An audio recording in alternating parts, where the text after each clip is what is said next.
Yes, you're listening to the Total Cricket Podcast. I hope you're having a good one. Sachin here, as always, to take you through the latest happenings in the world of cricket. And today I'm going to be previewing the Test series between South Africa and Bangladesh, just the two Test matches in this series, starting on Thursday, the 28th of September. And I'll begin by looking at the context behind this series for South Africa. This is the start of a big summer for them, which includes marquee series against India and Australia. Now, looking at the trajectory of this team from 2006 to 2015, they didn't lose a series away from home. They were the best test team for close to a decade. But when they toured India in 2015 and lost 3-0, that was almost like the changing of the guard in terms of who is the dominant team in Test cricket. And since then, they've had mixed results. They've lost to England home and away, but they've gone to Australia and won. This is a talented team, but the question is, are they going to be able to recapture those former glories, or are they going to go back into the pack? As for Bangladesh, this is one of their biggest series ever. They've been competitive at home recently in tests, and away from home, they won their last test in Sri Lanka. But this is a different kettle of fish playing outside Asia. They don't play much test cricket outside Asia. They haven't toured South Africa since 2008. So this will be a big challenge for them, certainly quite a steep learning curve, I think. Now let's take a closer look at the two squads. South Africa, they've made some changes from the squad that went to England recently. Wayne Parnell comes back into the mix. He is now fit again. I think he'll act as a backup. He is a useful player, can function as an all-rounder or a bowling all-rounder, so he provides a little bit of flexibility. In terms of the people who have dropped out of the squad, I know Kun, he has not been considered for selection. He looked out of his depth in England, and at the age of 33, you're always going to have quite a short rope. So I think that made a lot of sense for South Africa. Vernon Philander, he's also out due to injury. He has a lower back problem. He's had a lot of fitness issues recently, and that is a big concern for South Africa with these crunch series coming up. Vernon Philander is one of South Africa's most important players. He needs to get over these fitness issues sooner rather than later, you'd feel. Chris Morris is also out with injury. He is another one who offers a great all-round option for this South African team, and with those two out, not to mention Dale Steyn still hasn't returned from his shoulder injury, South Africa's fast bowling stocks are being tested, and the last person to drop out of the squad is JP Duminy, who in fact announced his retirement from Test cricket. I think the right choice from JP. He had an underwhelming Test career, averaged only 33, and there was a lot of mediocrity with some gems sprinkled in, but far too much mediocrity from JP Duminy, and especially with AB de Villiers coming back into the fold for the India series, I think that all but ruled out his chances of making a comeback. So I think that was a good move by both parties. As for Bangladesh, they've also made some changes from the squad that faced Australia just a few weeks ago. Rubel Hossain and Subhashish Roy, they come into the squad to offer a few more seam options, but these guys illustrate Bangladesh's lack of quality in the fast bowling department. Rubel Hossain averages 77 in tests. That is awful. He's always been someone who has good talent, has pace about him, but he's never had the accuracy or the discipline to excel at this level. And Subhashish, he is a serviceable medium pacer, did a reasonable enough job on the tour of Sri Lanka, but he's not exactly special, averages 57 so far in his short test career. But the big addition, I think, is Mahmudullah coming back into the reckoning after being dropped after the Sri Lankan tour. This was a much needed boost for Bangladesh. Mahmudullah is an experienced campaigner. He has a good temperament, a sound technique that will be crucial in the South African conditions. And I think his reselection was a no-brainer, especially considering the fact that Shakib Al Hassan is not going to play at the very least the first test, but I think also the second test. I can't see how he just comes in, no warm-up games, in very foreign conditions. I don't see this happening. And besides, if you're going to give him a rest, what's the point of just resting him for one game in the series? He either plays or he gets the whole series off. So I would find it very bizarre if Shakib did come back for the second test. Now, the situation with Shakib does bring up that age-old question: is Test cricket the priority for players? Now, Shakib originally requested a 6-month rest, but the BCB were very quick to shut that down, and he's only been granted a very short rest just for the first test of this series, although I'm pretty sure it will be both the tests in this series. Regardless, let's take a look at both sides of the argument. On the for Shakib being rested side, he has a huge workload, one of the biggest in world cricket. He has to play every game for Bangladesh across formats, and he is an all-rounder. He's expected to perform in every innings. Not to mention, he also plays in several domestic 2020 leagues. He has a huge workload. And on top of that, particularly in Test cricket, he's asked to bowl a lot of overs. Bangladesh play most of their cricket in the subcontinent, and on average, he's bowling upwards of 50 overs per match. That is a lot of effort, and his body must be quite fatigued, not to mention the mental fatigue that he must be experiencing, being such a key cog in this Bangladesh lineup. There's a lot of pressure on him, no doubt. So I imagine that Shakib is experiencing both physical and mental fatigue. However, on the against side of the argument, I think most people would agree that Shakib would have been much less effective than he is in the subcontinent in South Africa. So you could argue he wouldn't have had to bowl anywhere near as many overs as he would in Asia. The fast bowlers would do a lot more of the work, and as such, it would have been a lot easier for him to play a test match here than in Asia. And I think the biggest argument of them all against the idea that Shakib should have rested for this series is that this is a huge series for Bangladesh. They don't play a lot of Test cricket outside Asia. South Africa is an elite Test nation. This is a big opportunity for Bangladesh, and to embark on this series without their best player, whose absence greatly affects the balance of the side, it's not a great thing to see.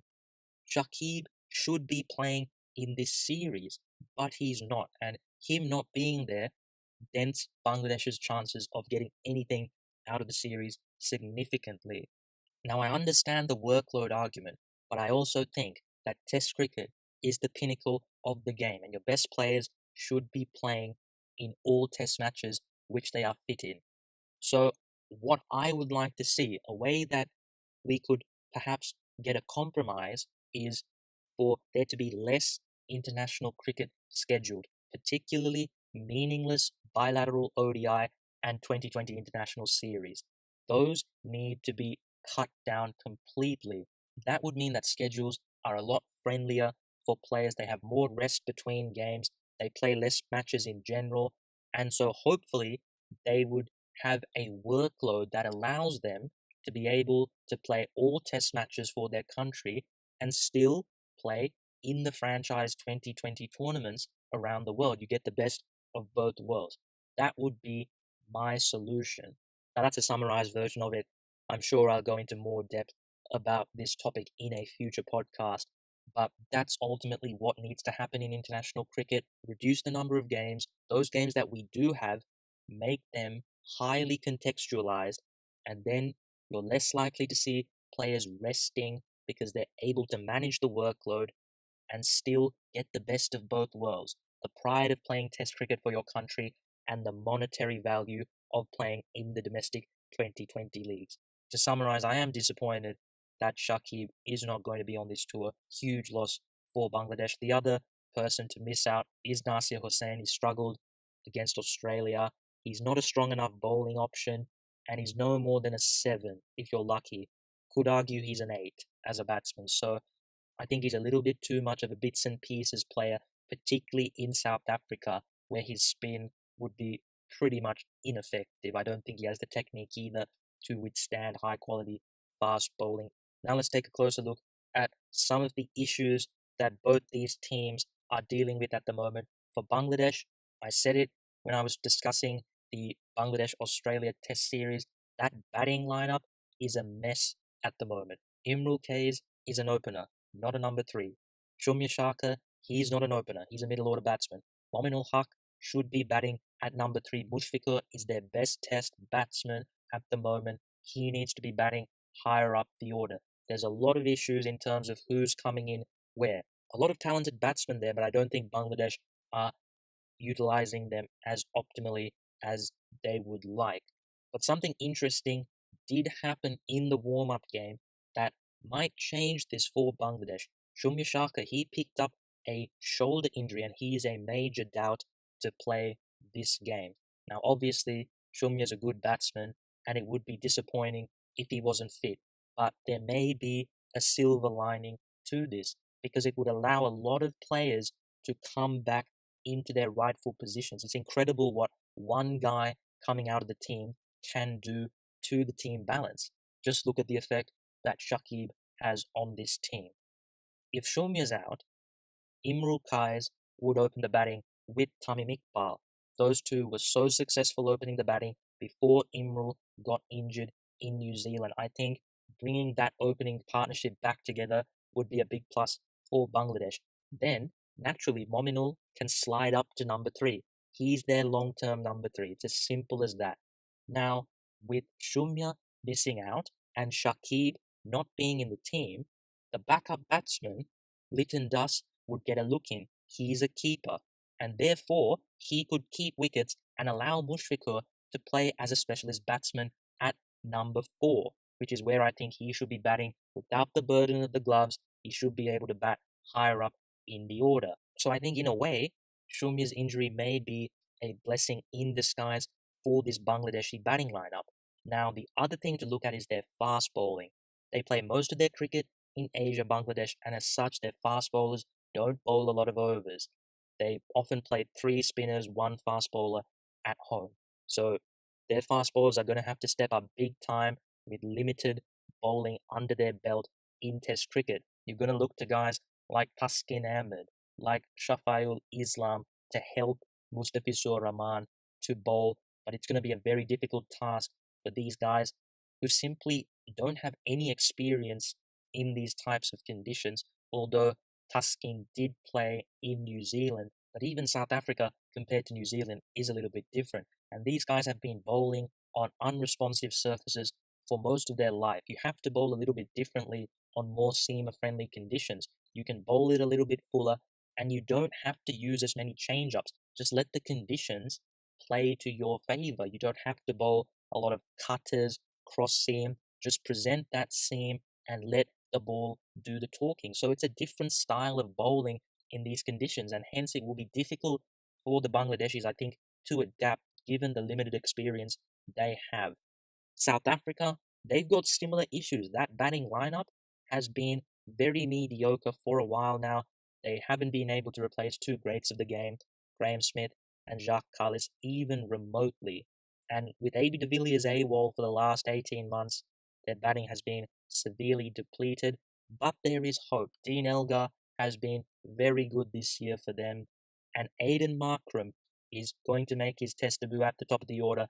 22 years old, right-handed opening batsman who is seen as a future captain for this team. A lot of hopes are being placed on his shoulders. I like that South Africa are finally going for a little bit of youth. Stephen Cook, Heino Kuhn, at the end of the day, the wrong side of 30. They needed some fresh blood, South Africa. So I hope to see Aidan Markram come to the party, start his Test career well. This guy may be in for a long career. Temba Bavuma is probably going to bat at number 4 until AB de Villiers comes back into the team. That's a huge boost for South Africa. AB de Villiers going to return, I think, for the India series. That solves a lot of issues in this batting order.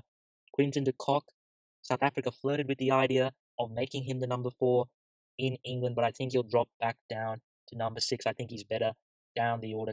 I think he's best when he's capitalizing on tired bowlers and the older ball.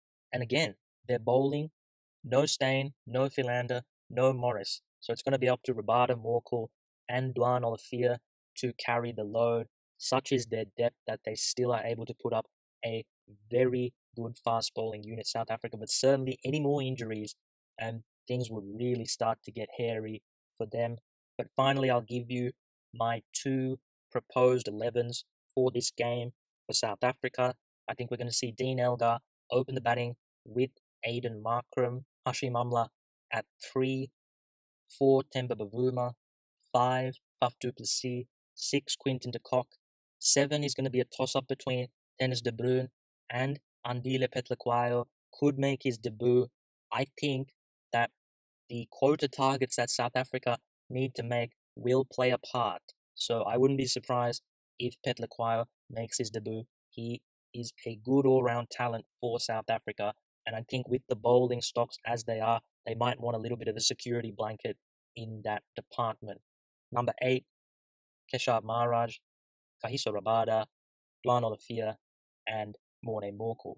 For Bangladesh, assuming Shumya Shaka misses out, I think we'll see Tamim open the batting with Imrul. Number 3, we'll see Mominul. 4, Mushfiqur. 5, Litan Das. 6, Mahmudullah. 7, Sabir Rahman. 8, Mehdi Hassan. And then the fast bowlers, Taskin Ahmed, Mustafizur Rahman, and Shafayul Islam. The keys to success in this series for South Africa is that batting has to fire. You think against a very inexperienced Bangladeshi pace attack that I believe lacks the skills required to be successful in these conditions, that they'll have a good chance to gain some confidence. That's huge for South Africa. Get that batting working.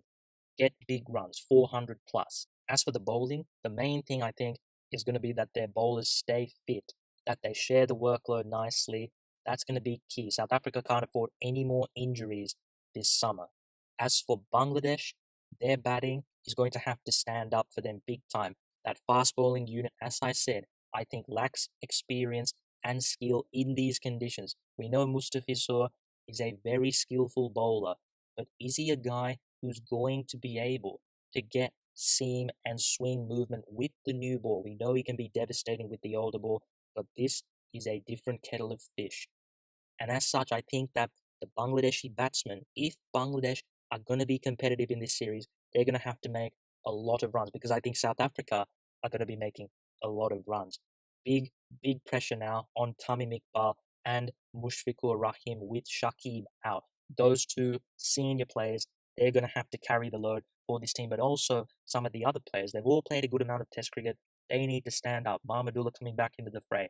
Imrul Kays, even Sabir Rahman. He's been playing for a while now. They need to step up big time. My prediction for this series, I think it's going to be 2-0 to South Africa, and I think that Bangladesh's lack of experience in these conditions and the gulfing class between the fast bowling attacks will prove the difference. I just want to see a competitive series. For Bangladesh, take these games deep into the fifth day. If they can do that, that's an achievement. Realistically, I can't see them winning a game. Even drawing a game is going to be very difficult for them. The reality is they don't play a lot of cricket outside Asia, so I think it would be unfair to expect them to do such a thing. All I want to see is improvement. I want to see players adapting to the conditions, learning on the go. That's all you can really do as Bangladesh. For South Africa, I think that this is going to be a nice confidence boosting series ahead of what is a daunting summer for them. I think if you look at the venues that are going to be used in this series, that tells you how competitive South Africa feel this series is going to be. None of the major venues are being used. Nonetheless, I do hope that we see some good things from Bangladesh. But that is it for me today. I hope you enjoyed the podcast. If you did, you can check it out on iTunes, SoundCloud, and YouTube. All those links can be found on the Twitter page. Do let me know who you think will win the series. But until next time, thanks for listening, and I'll see you later.